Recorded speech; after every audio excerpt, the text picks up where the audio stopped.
Hello, my name is Alex Elson, and my group is delivering a debate discussing whether a free and appropriate public education, also known as FAPE, should include mandatory ABA services for children and youth with autism spectrum disorders in schools. Before we begin, I'm Alex, and I will be introducing the debate. Jenny will be discussing our topic from the pro standpoint, and Callie will be discussing our topic from the con point of view. First, let me give an overview of what exactly FAPE is. FAPE is a law that falls under the Individuals with Disabilities Education Act and also the Rehabilitation Act. A free and appropriate public education means that children with disabilities will receive the same education as a child without a disability or handicap. FAPE can be achieved by giving the child special services, usually written in an individualized education plan, also known as an IEP. These services may include accommodations for children who use adaptive equipment, services for academic needs, speech and language services, and modification to make a learning environment more comfortable for the disabled child. It also includes providing the least restrictive environment for the child to learn in. A least restrictive environment means that the child with special needs be grouped in a classroom with peers where they will achieve the highest academic and social progress. Now let me break it down to even more detail. Free means that all eligible students with disabilities will be educated at the public expense. There is no cost to the parent whatsoever. However, they do have to pay the same incidental fees, such as membership fees for clubs, just as the general education student would. Appropriate means that the child with a disability is entitled to an education that is appropriate for them. It will be tailored and planned to meet their needs as stated in their IEP. Public refers to the public school system. Children with disabilities, whatever the nature or severity of their disability, have the right to be educated under public supervision. Education must be provided to every eligible school-age child with a disability. If this describes a child, FAPE ensures that they will receive a public education that includes the services outlined in their IEP. Their education should prepare the child for the future, further education, employment, and independent living. Rarely is there a disagreement about what is meant by the words free, public, and education, although this is not necessarily the case with the interpretation of the word appropriate. Is applied behavior analysis, also known as ABA, techniques appropriate to offer in the classroom? The number of pupils with autism spectrum disorders, ASD, who receive their education in mainstream schools has increased considerably over the last 10 years. There is gathering evidence for the positive effects of early intensive behavioral intervention based on the principles of ABA for young children with autism. Most notably, recent systematic reviews and meta-analysis suggest that standardized test outcomes for cognitive function in particular lead to large size effects when compared with control data and active comparison interventions. Grindle and colleagues were able to demonstrate that an ABA educational model for children with autism can be delivered effectively in a mainstream school setting with integrity in relation to the comprehensive ABA models examined in previous research. Despite this increase of children with autism spectrum disorders in the mainstream classroom and the research supporting it, teachers and other support staff face a number of challenges in order to ensure that these inclusive arrangements bring maximum benefits not only to the children themselves, but also the parents and the school community as a whole. According to Mohammed Eamon, many teachers in mainstream school may experience some tensions, many of which reflect the unique problems that the inclusion of pupils with ASD can present. In addition, Eamon explored how those tensions may shape their views of support arrangement for those pupils.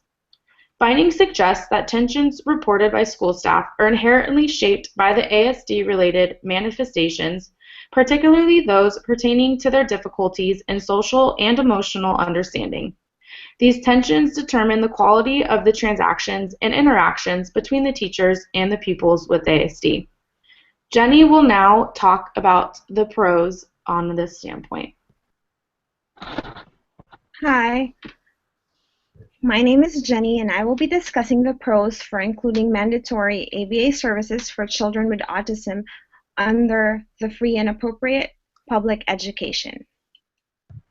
Let's first discuss the IDEA. The Individual with Disabilities Education Act requires that children with disabilities be given access to free and appropriate public education, or the FAPE. Currently, autism is listed under the 13 specified disabilities that the IDEA covers. This makes a child with ASD entitled to receive special education services after 3 years old through an individualized educational program, or the IEP, which allows for accommodation of specialized services such as ABA, the Applied Behavior Analysis. The Individuals with Disabilities Education Act, or the IDEA, defines autism as a developmental disability that significantly affects verbal, nonverbal communication, and social interaction, which adversely affects a child's educational performance. It also pointed out other traits of autism, such as stereotypic repetitive movements that has impact on classroom performance. Let's now discuss IEP and the ABA. It is inevitable that schools or school districts will have different interpretations of what free, appropriate public education is, therefore leaving a lot of room for discussions. However, the Individuals with Disabilities Education Acts, or the IDEA's definition of education go beyond the academics, which therefore includes social, self-help, communication, and behavior skills. The individualized educational program is meant to address all the unique needs, educational needs and goals of the child, be it in a setting other than the school. Holland discusses this concern in her article about autism and the IDEA in her 2010 article. She stated that the IDEA requires related services to be provided for children with disabilities if those services would help the child benefit from special education. She stated that ABA is a treatment embedded within the meaning of the IDEA, but is unfortunately not part of the list of what may be considered related services. Holland also summarized the concept of IDEA as training that will best enable a child to integrate into the society, further arguing that educational conception of the IDEA through an IEP implicates ABA, therefore supporting claims for mandatory inclusion of ABA under the free and appropriate public education. I will now turn you over to Callie to discuss the first counterpoint. Hi, I'm Callie, and I am going to be discussing the counterpoint to our topic of is mandatory in schools under the free appropriate public education. So my first counterpoint is that it is not necessary to make ABA services mandatory in schools because ABA services are already currently being used in schools to service children with autism. Students that qualify for special education services should be receiving individualized treatment and not limited to one type of treatment, as my colleagues presented talking about IEPs. Hess and colleagues in 2008 conducted a web-based survey of teachers in Georgia on the interventions that children with autism spectrum disorder received in public schools. The results of this study determined that a wide variety of interventions were being used at all grade levels in different types of classroom. And if we can pull up the table to show.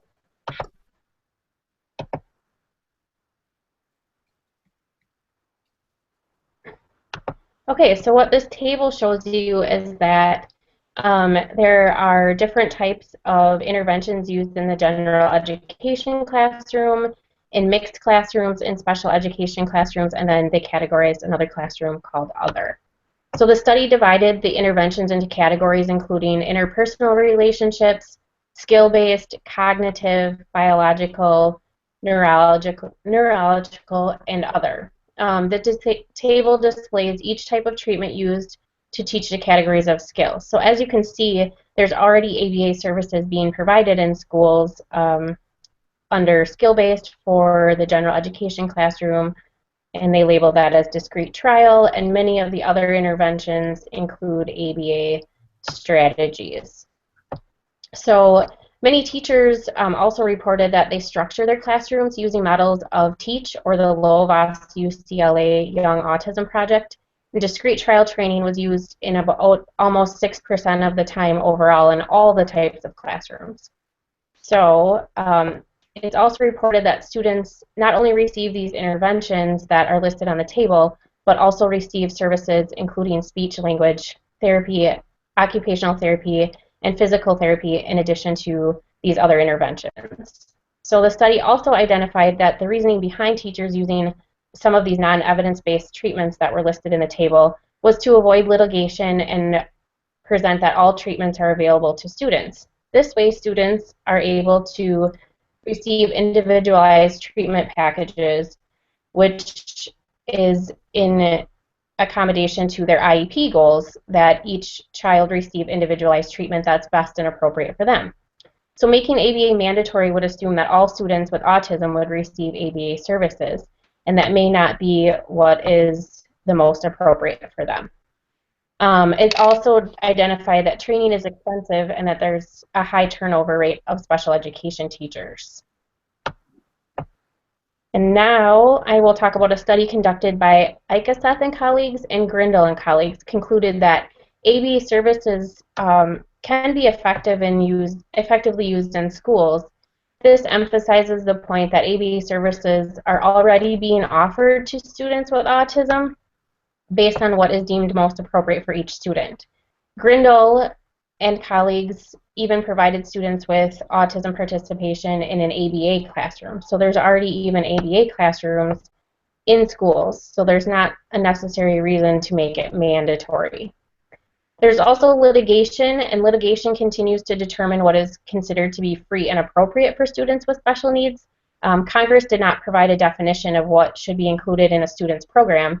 This would vary for each child that they felt, and students would be receiving a reasonable accommodation that would be meaningful to that child. So this does not state that one type of treatment is mandatory for students with special needs. And now I will turn it over to Jenny to present us with the next point.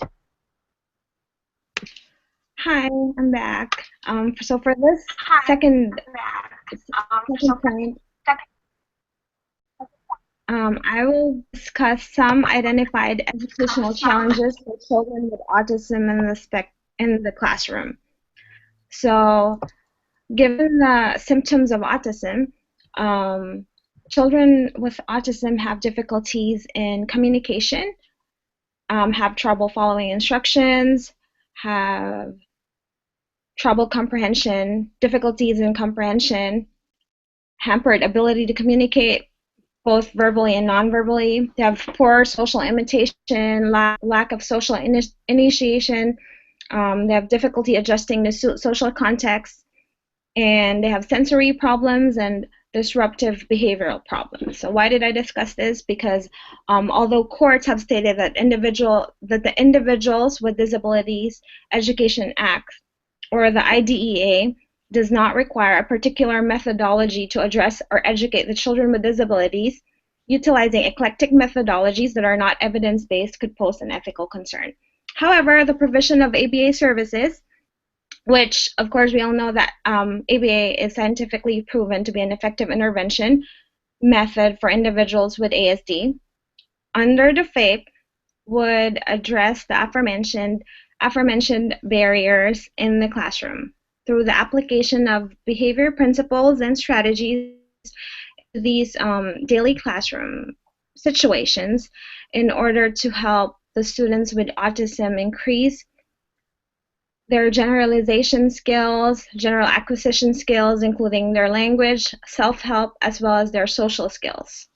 A study conducted by Lee et al. In 2015, wherein they translate evidence-based practice into a comprehensive educational model, incorporating principles of ABA into teaching and learning strategies within the school in order to support the learner achieve meaningful outcomes, yielded positive outcomes as the overall standardized test scores across the subjects exceeded normative expected outcomes.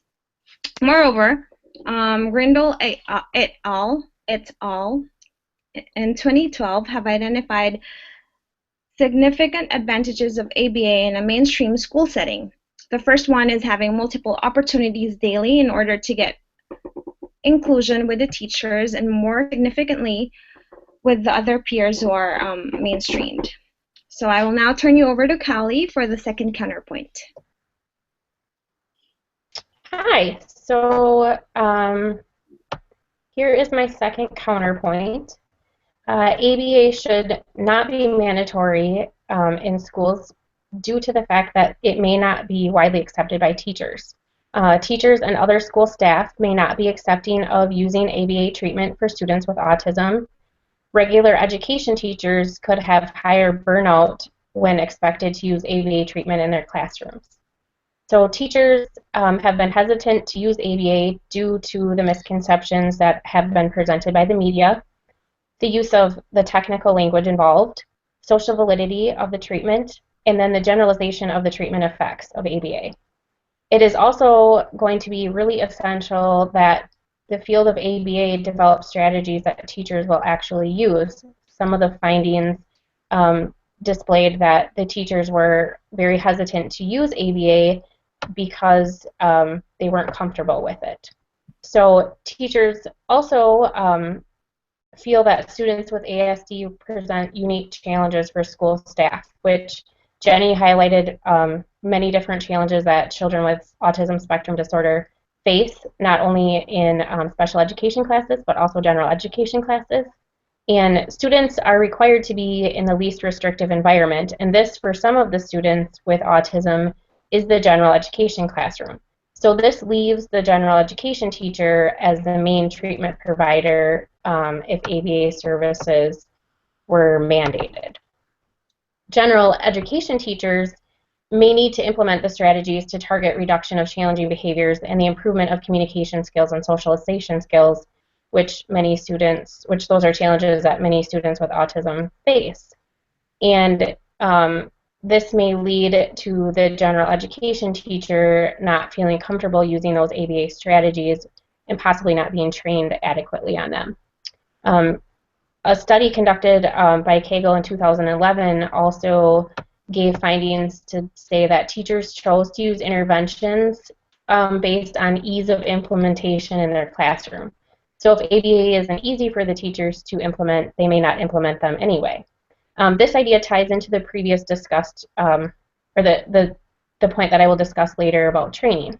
Teachers also implement strategies based on the availability of materials and support staff, and this makes using ABA services difficult for teachers if they don't have the resources or the support staff to implement ABA effectively. And Farrell in 2009 conducted a study looking at the tensions teachers of students with ASD in the mainstream schools experience. And they found that tensions experienced by teachers included teachers' belief of the inability to address students' needs while maintaining the rest of their classroom. And another tension that was discussed was that teachers display frustration on building relationships with students with ASD. And part of that was due to the difficulty that students with ASD face with theory of the mind and socialization that we previously discussed. So teachers of students with ASD in mainstream classrooms are vulnerable to burnout because they're implementing possibly a strategy that they are maybe not comfortable with or maybe not trained adequately on. And this can be due to the unique challenges teachers face when teaching students with ASD. So the students, like we talked about, face many social and emotional understanding difficulties, and this leads to more tensions and impacted the teacher and student relationship. And now I will turn it over to Jenny to make another point. Hi.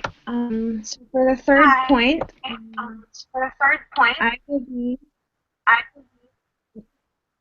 I will be discussing court interpretations in relation to the IDEA and ABA.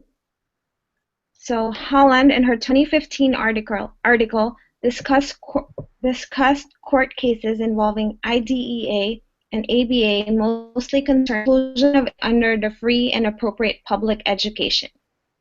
The Rowley standard gave the lower courts a certain standard to apply when deciding cases involving what constitutes an appropriate education for students with disabilities. One example is a case involving a school district board that was held responsible for refusing to consider providing ABA to a child with autism. Another one was involving the reduction of ABA hours awarded by the school district, which was also not allowed by the lower court. The main ethical concern overall is that the individual disabilities education, the IDEA Education Act does not require school districts to provide children with autism tools to achieve maximum potential within and outside the school community. Instead, only providing them with a basic floor of opportunity. Provision of ABA would help address this concern, as students with ASD will be able to achieve socially meaningful and significant outcomes, which is what is embedded within the meaning of the IDEA's definition of education in the first place. So the overall benefits of ABA should outweigh the costs, and provision of ABA should not be under the discretion of the school districts, but should be mandatory included as a related service under the free and appropriate public education instead. Here is Callie for the last counterpoint.